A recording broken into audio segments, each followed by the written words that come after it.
నేను ఇప్పుడు అనకాపల్లి రైల్వే స్టేషన్లో ఉన్నాను. టైం 2:15 అవుతుంది. నేను ఏదైతే మారేపల్లిలో నేను బస్సు కోసం వెయిట్ చేశాను, కానీ కొన్ని మండలాలకి ఏ కారణం చేత మరి బస్సులు రాలేదో అది ఆ భగవంతుడికే ఎరిక.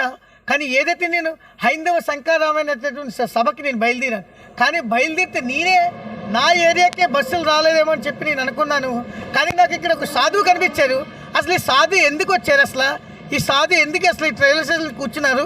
వీళ్ళు చూస్తే ఈయన యొక్క మెడలో ఇది కూడా కనిపిస్తుంది. అసలు ఎందుకు వచ్చారు ఏంటనేది ఆయన మాట్లాడదాం.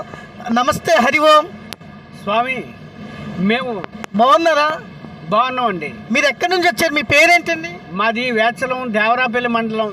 అసలు మీరు ఎందుకు వచ్చారు? ఇక్కడ ఈ రైల్వే స్టేషన్లో ఉన్నారు. మీ మెడలో ఈ కార్డు చూస్తే హైందవ శంకరావం సభకి వెళ్తున్నట్టు ఉంది.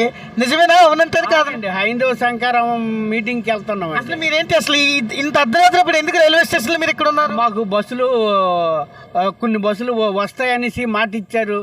రాత్రి 2 గంటల వరకు అక్కడ వెయిట్ చేసాం, బస్సులు రావటం లేదు. కానీ ఎంత కష్టమైనా సరే మేము హైందవ శంకరావం మీటింగ్కి చూడాలి, అది వినాలి అన్న ఉద్దేశంతో మా హిందూ దేవాలయాలన్నీ కూడా పాడుపైపోతున్నాయి, దాన్ని ఇబ్బందులు గురవుతున్నాయి. కారణంగా వల్ల మరి మేము హైందవ శంకరావం మీటింగ్కి రావడం జరుగుతుంది. మరి ఇక్కడ రైల్వే స్టేషన్కి వచ్చి మరి 3 గంటలకు 4 గంటలకు ట్రైన్ అని చెప్పారు. ఆ ట్రైన్ కోసం వెయిట్ చేస్తున్నాము. తప్పకుండా మేము ఎంతైనా కష్టపడి ఎంతో మంచుతోటి తోవ కనిపించినటువంటి సమయంలోనూ కూడా బండి మీద అంత దూరం నుంచి 40 కిలోమీటర్ల దూరం ప్రయాణం చేస్తూ ఇక్కడికి రావడం జరిగిందండి. అసలు మీకు మధ్యతోలు వస్తున్నప్పుడు ఇన్ని ఇబ్బంది పడ్డానని చెప్తున్నారు. అలాంటప్పుడు ధర్మం దాన్ని కాపాడడం కోసం అనేసి నా ఒకరినైనా సరే రావాలి అనేసి పట్టుదలతోటి ప్రయాణం చేస్తాం. మీ వయసు ఎంత ఉంటుందండి? 60 సంవత్సరాలండి. ఇది చూసారా హిందూ బంధువులారా, మనకెందుకులే అని చెప్పి ముడుచుకొని కూర్చున్నటువంటి ఎవరైతే చేతకాని హిందువులు ఉంటారో వీళ్ళందరికీ ఇలాంటి సాధువులను చూసి బుద్ధి తెచ్చుకోవాల్సిందిగా మనవి. ఎందుకంటే మనకెందుకులే ఎవరో చేస్తారని చెప్పి ఈ యొక్క జ్ఞానబోధనలు చేస్తూ ఉంటారు.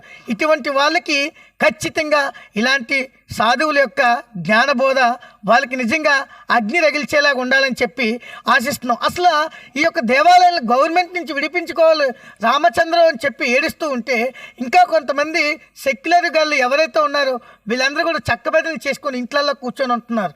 కాబట్టి ఎన్ని అడ్డంకులు ఎదురొచ్చినా కూడా ఆ పరమాత్ముని ఎలాగ మనం దర్శనం చేసుకుంటాం.